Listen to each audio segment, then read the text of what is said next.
What it do? Bedtime crew. Hey man, listen, today I'm here to give you guys my full card predictions and breakdown of UFC Fight Night Abu Dhabi. We've got a great main event of Bobby Knuckles, Robert Whittaker versus my glorious GOAT, Rainier Derrida. I love both these guys. I can't wait to watch this fight. I don't want one of them to lose, but one of them has to win. We've also got Petr Yan taking on Marcus McGee. Shara Bullets on the card. Bryce Mitchell, brother, he's on the card. He's looking to get a big win. We got fucking Guskov's on the card. Yep, Bogdan Guskov's on the card. Nikita Krylov. And the rest are nobodies. Hey, man, let's get into this, dude. Let's go to the early prelims. Starting things off, what do we got down here? Oh, Davey Grant's here, too. I fucking love Davey Grant, dude. Hell yeah, man. First fight of the night, we got Marcus Almeida Buchecha versus Martin Budai. Buchecha, obviously a BJJ legend. He has a couple of MMA fights in one championship. He's making his UFC debut on the prelims at 2 in the morning. You gotta love Dana. What's the question? Yeah, this kid's a nobody. This kid's fighting on the prelims. And he's taking on Martin Budai. I'm gonna be picking Buchecha to win by submission. I think that Martin Budai, first and foremost, he's a fucking blob. Like, he looks like Mirzakhanov if he stopped training. And I think that Budai is just a complete NPC. He literally does the bare minimum to win his fights. He went to a split decision with Andrei Arlovsky when he was like 34-20. He is going to split robbery decisions with fucking Andrei Arlovsky in the year of our Lord 2024.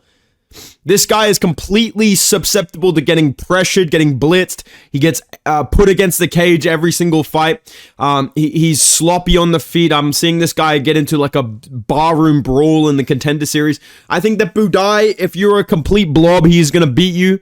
But if you're actually somewhat skillful in any sort of way, you know, Shamil Gaziev, anybody like that, you're going to beat him. And I think that Buchecha, he is awkward on the feet, but he's really, really elite in the grappling, and he knows what he needs to do to win this fight.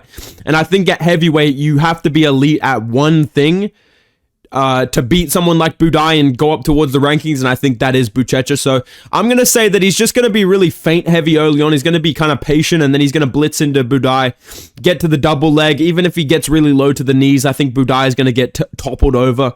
You know, the cage is going to start rattling, and I think he will get mounted, and I think he will get submitted with a head and arm choke in the first round. I'm going to say Buchecha with a head and arm choke in round 1, takes down Budai from the double leg, gets to the mount, gets the finish. Yeah, I'm picking Buchecha, dude. Next fight of the night, we got Muhammad Yaya versus Steven Yuen. Steven Yuen, whatever you want to say, dude. Like, bro, people get mad no matter how I pronounce a fucking name. I'm just going to go back to pronouncing everyone's name wrong.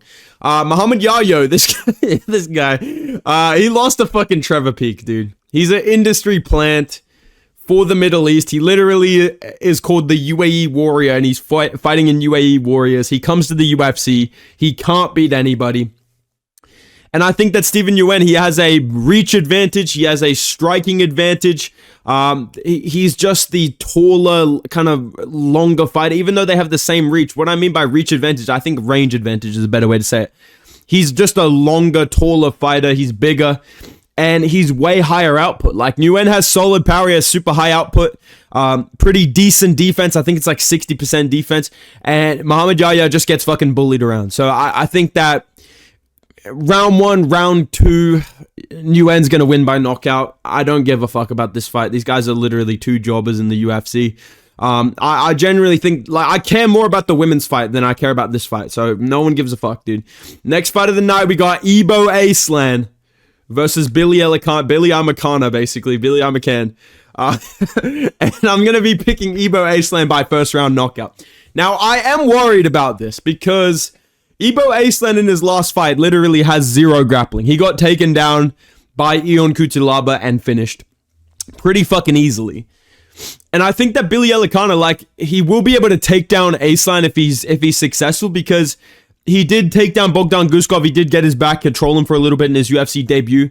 But I also saw in that fight that he really didn't hold up well under the physicality of like a big, powerful light heavyweight. Like, Guskov, as soon as he started like switching the tides and landing good shots, Billy Amakana really just kind of folded. Like, he almost got finished at the end of the first round with a rear naked choke.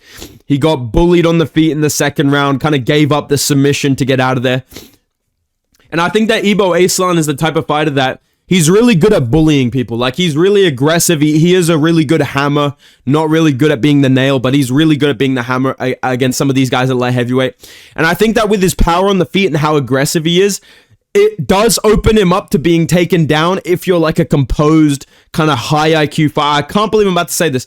Cutelaba went in there with a fucking game plan. He went in there composed, like, bro, I fought everybody at light heavyweight. I know what I need to do to beat this guy. I know that I can get under him and get a takedown because he's so aggressive. But I think Billy Elikana is going to get overwhelmed. I don't think he's the level of crafty that Cutelaba is with all the experience that he has. And I think that Aslan's going to be able to really get in his face, just overwhelm him with power and aggression. And I think he's going to get a finish late round 1. I think that Ibo Aslan's going to win by knockout in the first round. This fight kind of reminds me of like Ryan Bloda versus Azamat Bikoev. Like, I think if Elikana does mix in his wrestling, he'll be able to win, but I think that's easier said than done when you've got like Ibo Aslan marauding towards you, dropping bombs. And I think that Aslan's going to just bully him, get in his face, be really physical, and get the finish at the end of the first round. So yeah, I'm picking Aslan by knockout. Next fight of the night, we got Amanda Hebas. S-tier baddie, people fucking forget, man, versus Tabitha Ricci. I don't give a fuck. Something about, I don't know why I just raged so hard about WMA. I'm chill. Let me relax. I don't know what it is about Tabitha Ricci that just pisses me off. Something about this woman just annoys me. Like I feel like she's like an industry plant, and the UFC wants her to fight for the belt so fucking bad. Like they want so badly to have like fucking Callum Welsh, this guy that's all over my fucking Instagram feed, and Tabitha Ricci fighting for belts. And I just don't think she's that good. Like, she's just mid. She's a fucking midget at strawweight. She has no reach. She's not particularly dangerous in any one area. I've seen her get out grappled. I've seen her get outstruck. I just think Tabitha Ricci, they're really trying to make this happen. I don't think it's going to happen. I think Ribas is dangerous enough to win this fight. I think Ribas has pretty solid offensive grappling. Like, she is kind of bad if you put her on her back. Pause. And I think she is a bit chinny sometimes, but she does have decent striking. Like, Ribas is actually pretty exciting. She is actually kind of dangerous in the women's strawweight division context. So I'm going to say Amanda Hebas wins by decision. I'm going to say she has a good performance and wins by decision. She had a pretty close fight with Rose Namajunas. The difference really is the wrestling. But I think on the feet, Ribas is going to be dangerous. And I think against Reichi, who's not really that good, I think Ribas will actually win. Like, Ribas is a solid ranked level strawweight. Reichi, they're really trying to make this motherfucker happen. I just don't think it's happening. So I'm picking Ribas by decision.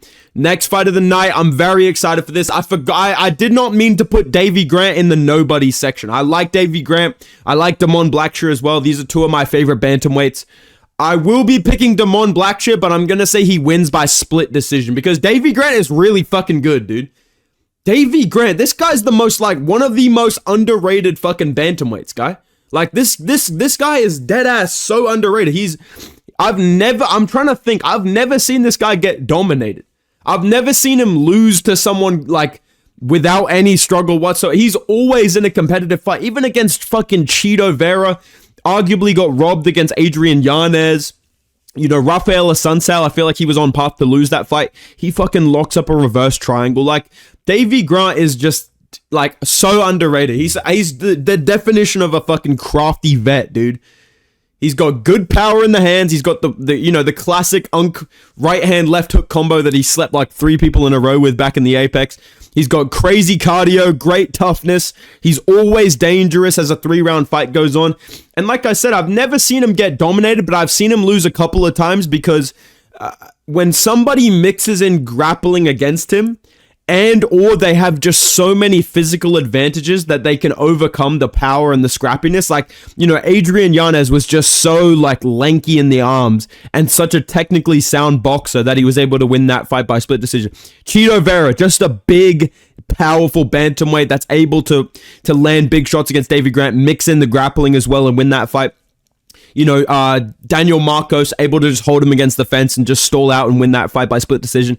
I think that in this fight, he's taking on a very, you know, lanky, you know, like really well-rounded bantamweight. Like, Damon Blackshire is another guy that I rate really highly. Like, he's on a really good win streak. I think it's 3 in a row right now. And he proved how good he is because I feel like he got fucking robbed against Mario Batista. I'm always going to bring this up. He fought Mario Batista back in like 2023. I feel like he won that fight by decision. So he took that on short notice as well. So I think that when you're looking at Damon Blackshire, you're looking at one of the most skillful grapplers at 135. This guy's locking up twisters and shit like that. He's got a big reach advantage. He has a speed advantage. I think that he has just enough of in the tool bag to win this fight by split decision. Like Davy Grant, I see him doing well on the feet, like causing damage, landing hard calf kicks, especially. But I think that Damon Blackshire is going to be able to use his jab, use some front kicks. And I also think that when he mixes in the grappling, he's going to be able to control Davy Grant for like periods of time, long enough to win the fight.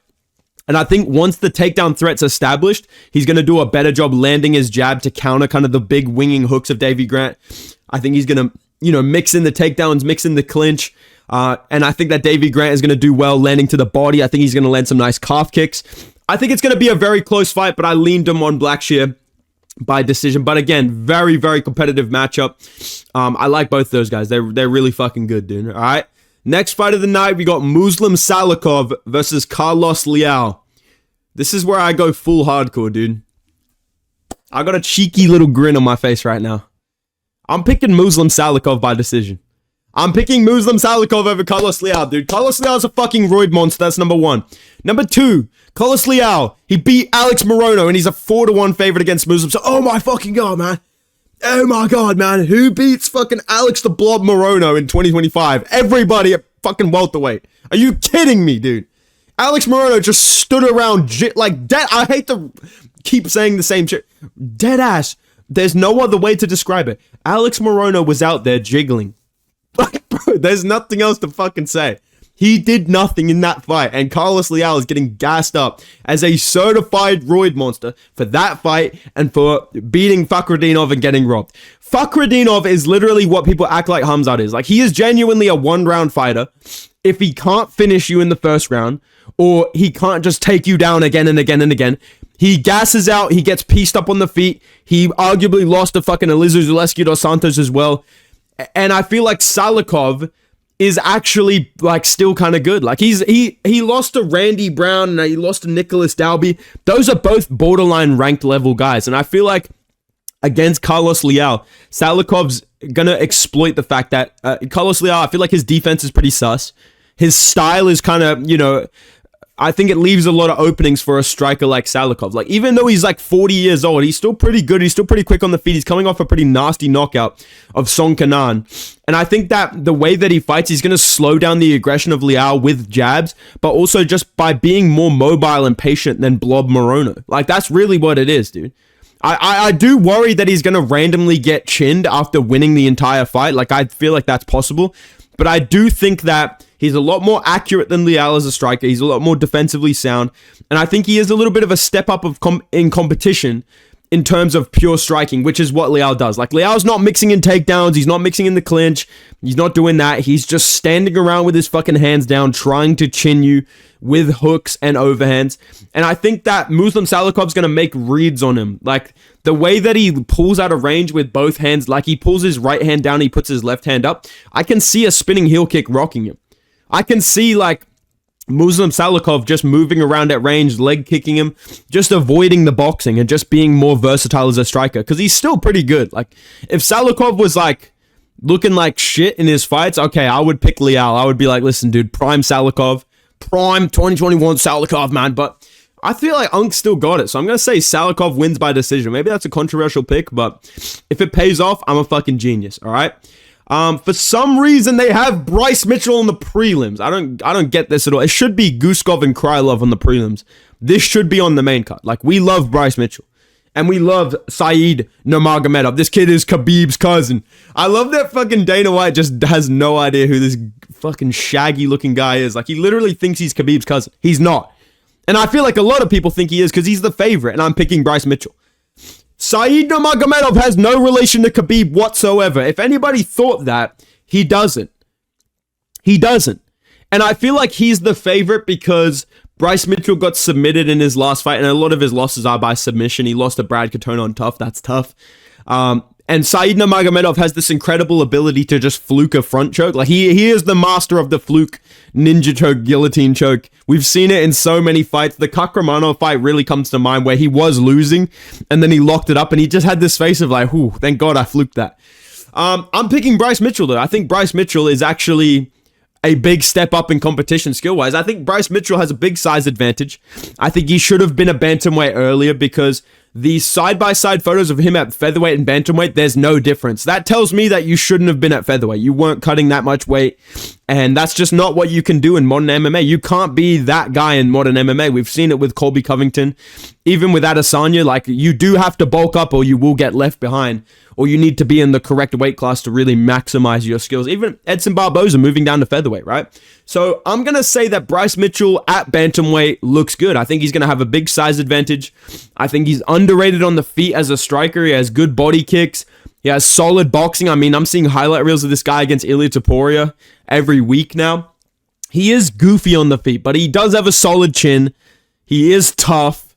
He's always been pretty good considering the guys that he's fought and the guys that he's lost to. I think against Said Nurmagomedov, he's going to be at a little bit of a speed disadvantage. No shit. This guy's like a more natural, smaller bantamweight. And I think Said Nurmagomedov early on is going to be landing good kicks, like calf kicks, body kicks.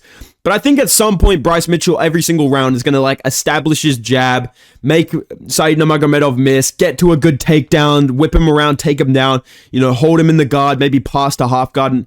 And I think that at some point during this fight, Said Nurmagomedov is going to attempt his fluke guillotine, and Bryce Mitchell's going to like almost be in trouble, and I think he's going to get out of it. But I think when you're looking at the losses of Bryce Mitchell and maybe look, oh fuck, dude, is he going to get subbed?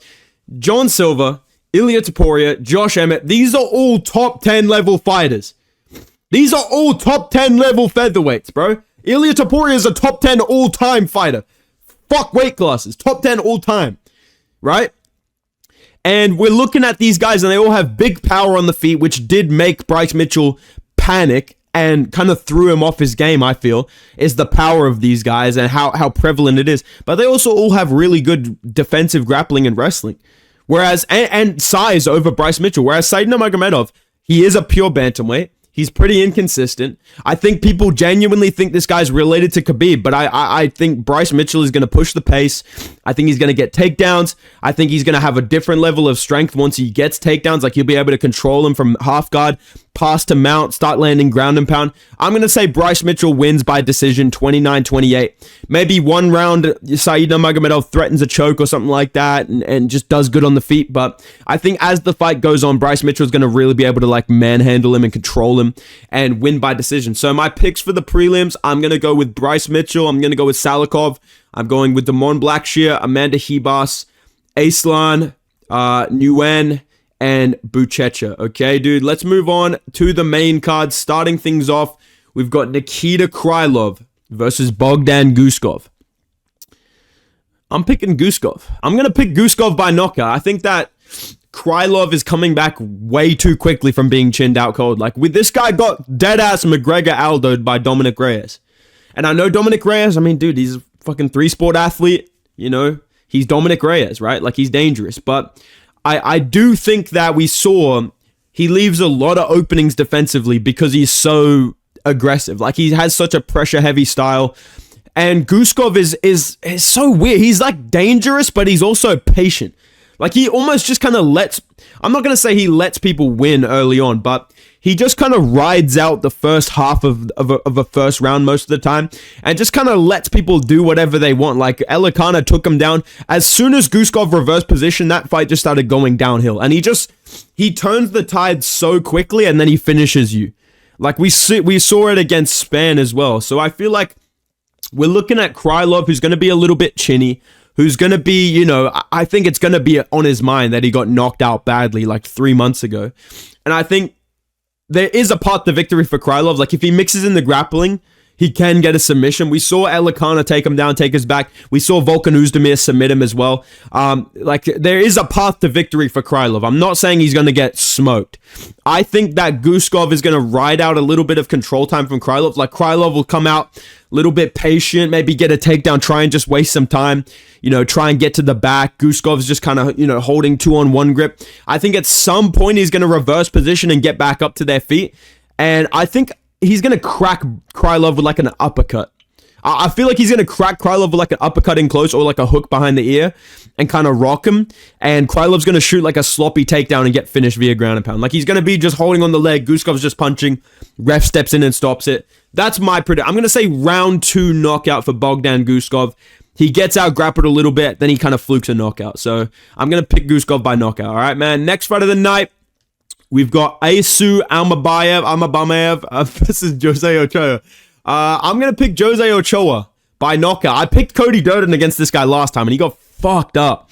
So I've learned my lesson. Jose Ochoa, this guy is dangerous. Asu Amabayev, he is ranked highly, and I think that is a little bit, like, maybe deceptive because the flyweight division is pretty shallow in terms of rankings, and you win 3 fights in a row and you have a foreign name, you're going to be ranked in the top 6, right? And I think Amabayev, he is a solid grappler. He does have good jiu-jitsu, good wrestling. But Ochoa just has more danger, He has more finishing ability. He has good Brazilian jiu-jitsu. He trains with shooter box. We saw him throw up a really nasty sub attempt against Lona Kavanagh, who's a pretty highly rated prospect.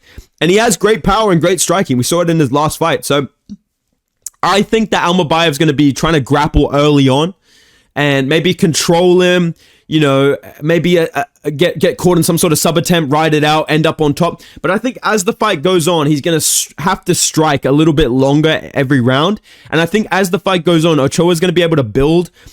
He kind of reminds me of Joshua Van. Like, he has good grappling, except he has good grappling of his back. But on the feet, the way that he strikes, he kind of reminds me of Joshua Van, my glorious little king, Joshua Van. That's just the worst statement I've ever said. I'm sorry.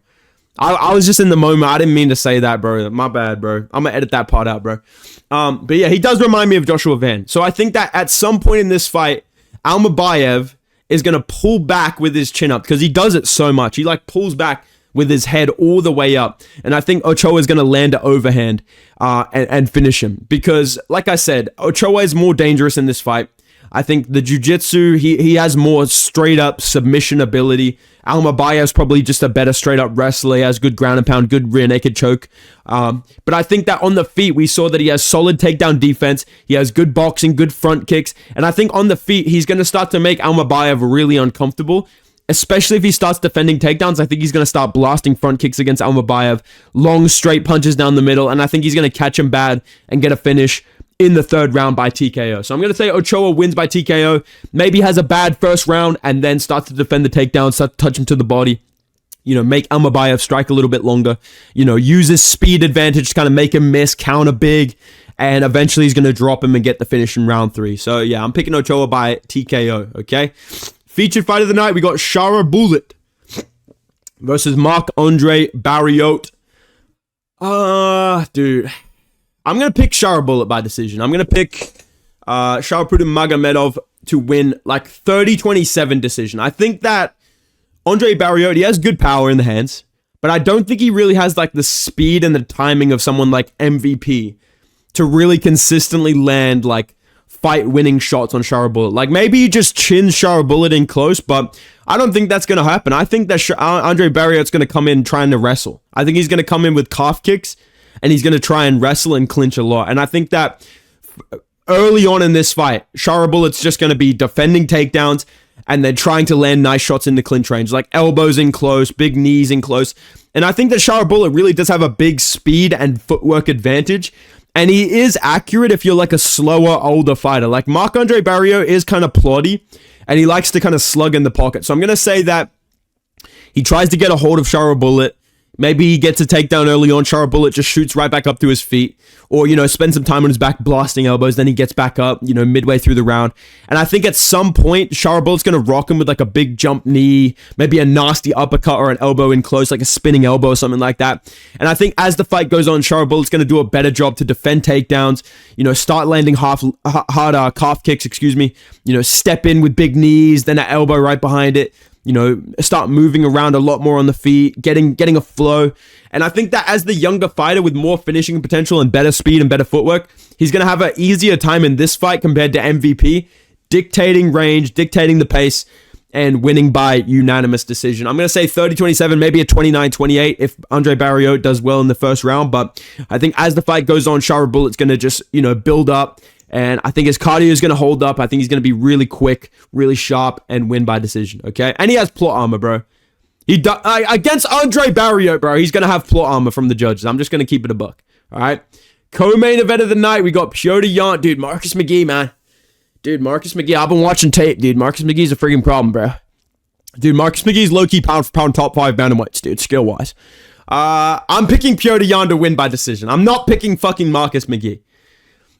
I will say this, though. Petr Yan kind of has a style where I think Marcus McGee will win the first round because most Petr Yan fights, he does start pretty slow. He does, I know it's a meme, but he does download data. And I think McGee, he's not a spectacular fighter in any one area. Like, he's not a one-shot KO type of artist. He doesn't have crazy wrestling or jiu-jitsu. He's just solid. He's well-rounded. He's good everywhere. He has good boxing, good power, solid cardio.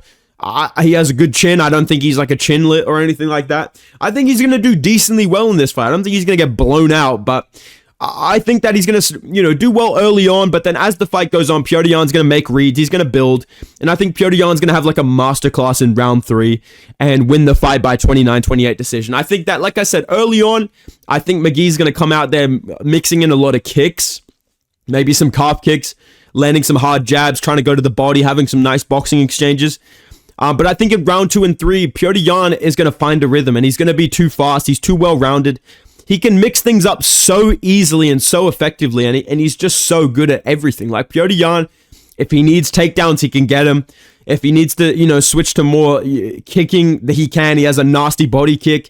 He can switch stances and really confuse him with feints and land overhands, tie up in the clinch, boom, uppercut, knee, trip him with like a tie sweep, I think in round 3, Petr Yan's going to be completely flowing. He's going to have like a masterclass where he just figures out McGee, starts landing hard calf kicks, then boom, whipping up a head kick, stepping in, big body punch, right hand over the top, roll under, you know what I mean? Spinning head kick, all the classic Petr Yan in his bag moments where he's doing fucking Imanari rolls and all that shit. I think Petr Yan's going to have a close first round, and then I think he's going to take off in round 2 and 3 and win by unanimous decision and get a title shot. So yeah, I think Petr Yan's going to have a good performance. But let's talk about this fucking main event, mate. All right, Bobby Knuckles versus Reinier de Ridder. This is a tough one for me, dude, because I'm a big fan of both of these guys. And originally I was going to pick Reinier de Ridder because I thought he was just going to be too physical for Bobby Knuckles. I like to just be on a first name basis with Robert Whittaker. I feel like we're mates at this point.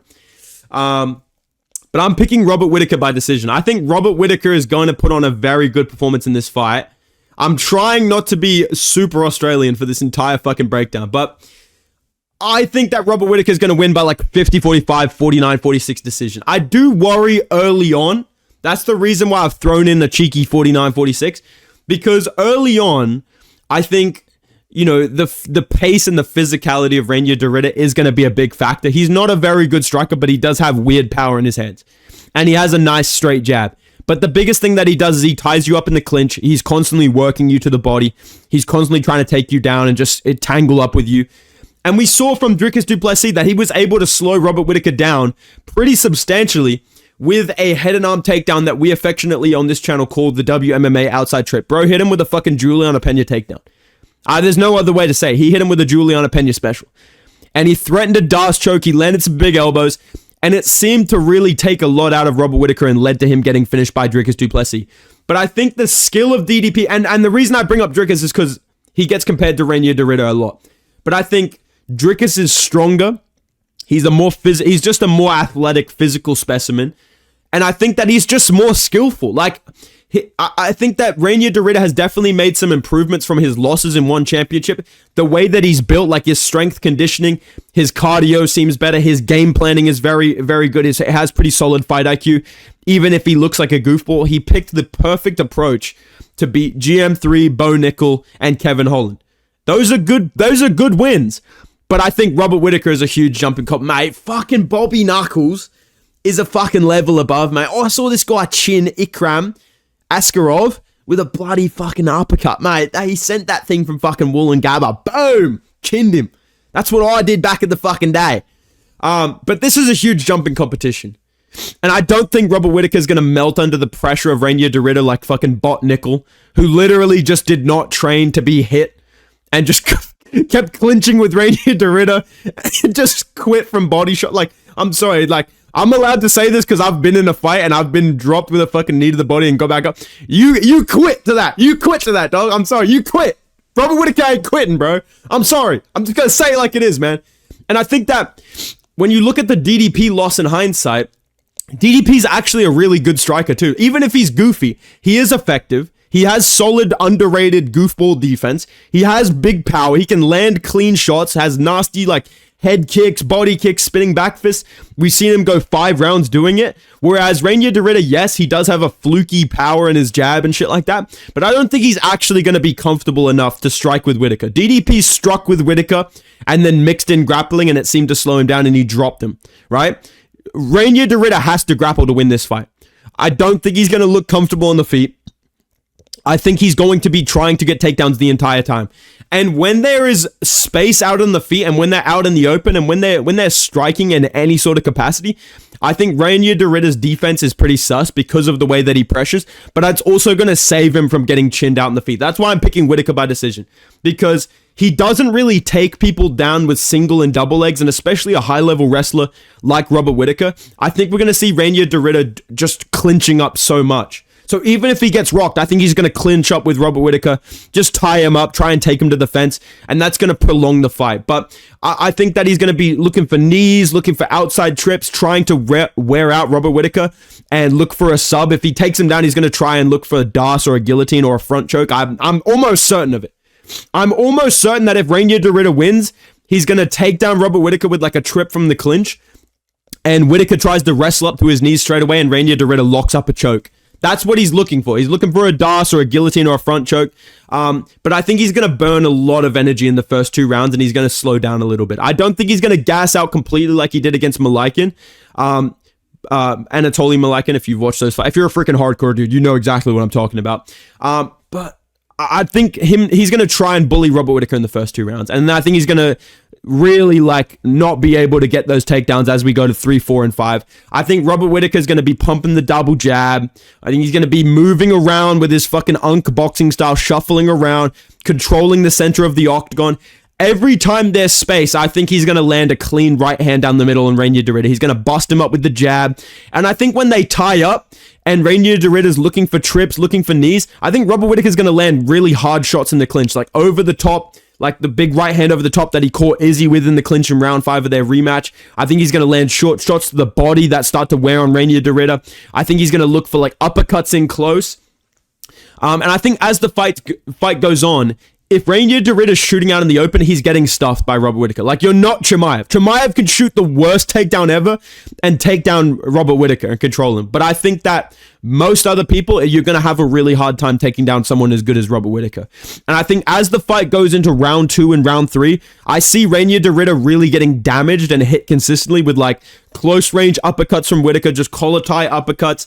I can see Whittaker landing nice elbows in close as well. I think that's going to be a big weapon for him. I think he's going to be ripping to the body in close in the clinch. And I think he's going to start breaking away from that clinch, having more success on the feet, you know, maybe rocking Reinier de Ridder a little bit. But I think the style of Reinier de Ridder means that he's going to be able to survive for 5 rounds. Even if he's getting tagged up on the feet, like I think Robert Whittaker is going to be able to punch off the break of clinches, land damaging shots in close, elbows, right hands, body shots, uppercuts. And I think Robert Whittaker, if he needs to, can wrestle offensively in this fight as well. I think we saw GM3 control him from the top guard. He didn't really get threatened with any submissions or anything like that. So I think Robert Whittaker is just more well-rounded, more experience going 5 rounds. He has a huge advantage on the feet. I think he has very solid takedown defense and counter wrestling. And I think that Reinier de Ridder is going to have okay moments in the clinch early on, maybe get a takedown here and there. But I think as the fight goes on, he's going to get pieced up on the feet. He's going to have a hard time taking down Whittaker. And I think he's going to survive to round 5 because his striking defense is a problem, and I could see him getting chinned with like a big right hand over the top. But I think the way that he fights, like he's pushing a pace, he's clinching, he's constantly tangling you up, and he has no problem pulling guard. From a failed takedown, he has no problem just staying there and being like, come on, jump in the guard. So I think he's going to extend the fight when he's hurt, when he gets tagged up. But throughout this fight, it's going to be Robert Whittaker damaging Reinier de Ridder in the clinch, breaking away, landing his double jab, maybe looking for the fucking 1-2 head kick. And I think Robert Whittaker's going to win 50-45, maybe 49-46. I really think he's going to have a good performance in this fight. I was considering Whittaker by TKO, but the more I think about the way Reinier de Ridder fights, it'll have to be like he drops Reinier de Ridder and follows up with ground and pound, and he's really, really hurt. Otherwise, I think Reinier de Ridder does have that kind of goofy... I don't want to compare him to like Ben Askren or GM3 or something like that, but he does have that kind of style where it's going to be hard to just one-shot KO him the way that he fights. Like, he makes it so ugly. So I think Robert Whittaker's in for a long fight, and I think he's built to go 5 rounds in the clinch, elbowing, ripping to the body, defending takedowns out in the open that are pretty sloppy. And I think that the biggest advantage Reinier de Ridder has is his physicality, his size, his straight jiu-jitsu. I don't think his wrestling is good enough compared to like a Chimaev who has jiu-jitsu and wrestling. So I think Whittaker's going to win this fight by decision. These are my picks for UFC Abu Dhabi. Let me know your predictions in the comments down below. If you guys enjoyed the video, make sure you drop a like, subscribe to the channel. Go follow me on Instagram and Twitter at Bedtime MMA. And I will see you guys in the next video, man. Mate, Bobby Knuckles, boy. Fucking unanimous decision, bro. Lock it in.